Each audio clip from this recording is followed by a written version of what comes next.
আমি আনারস, সোনালী রসের রাজা, আগুনের সম্রাট।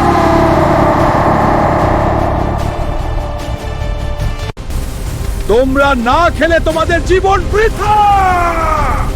খেলে কি হয়? ভিটামিন সি এর আগুনের বোমা ফাটবে, অসুখ পালাবে ভয়ে।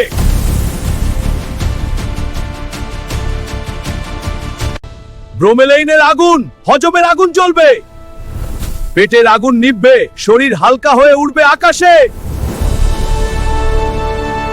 ওজন গলে যাবে আগুনে, ত্যাগ ঝলমল করবে সোনার মতো, এনার্জি আকাশে উড়িয়ে দিবে তোমাকে। আনারস! তাই এখনই খাও আনারস, না খেলে আমি নিজে গিয়ে তোমার মুখে গুজে দিব। এরকম আগুন ঝলসানো হেলথ ভিডিও আরো চাও? তাহলে হেলথি ল্যাব বিডি 2 পেজ এখনই ফলো করে দাও। ফলো না করলে আমার এই আগুন তোমার উপর ছড়িয়ে পড়বে। এখনই ফলো করো।